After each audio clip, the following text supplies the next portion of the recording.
the most shocking thing about this trade is a couple things. Number one, you never trade stars for stars. I'm trying to remember, I've been in the NBA for 40 years. Normally when you trade a star, you get a bunch of junk back.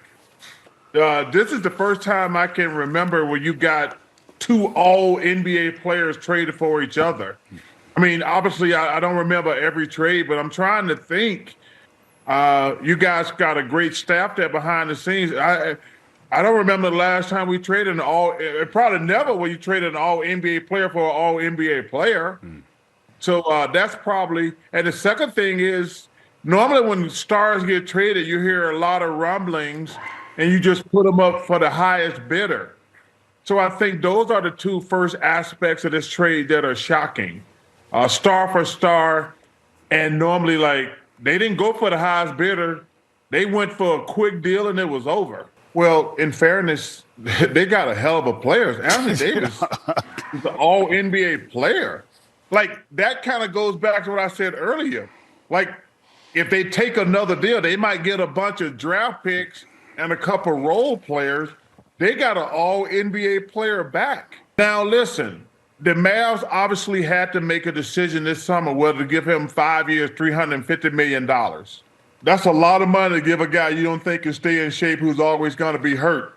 And let me tell you something. The only people know Luka Dončić is the Dallas Mavericks, guys who've been with him for years or who are around him every day. He's a great player. He's a great player. But all us talking heads, they know something. They must know something we don't know. Because, listen, he's been hurt. Everybody complains about his conditioning. But once you give a guy 5 years, $350 million, y'all are stuck together for life. I do think this kind of sets the end to the LeBron James making all the decisions. They're like, hey, we love you, LeBron, but we're going to start what's doing best for the Lakers.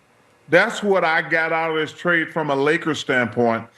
Because I don't know if they didn't come tell LeBron, because number one, Clutch Sports is Anthony's agent. But it seems like to me, they're like, hey, you know what? LeBron's on his last legs. Let's start getting us a star for the future.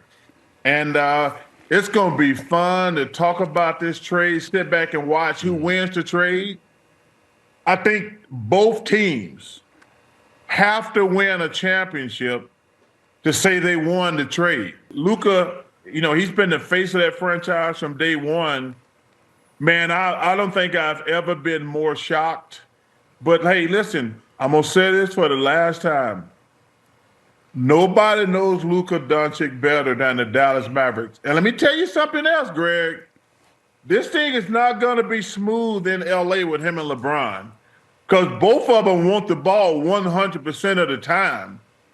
I think that's going to be, I don't know if, because Luka does not move without the ball. LeBron does not move without the ball. There's going to be some serious growing pains when those two try to play together. Now, they're both great players, don't get me wrong. But LeBron wants the ball, and Luka definitely wants the ball. So it's going to be very interesting how that work out. And when Anthony Davis is healthy, it's going to be a seamless transition to Dallas, plain and simple. Because, he complains all the time about the five.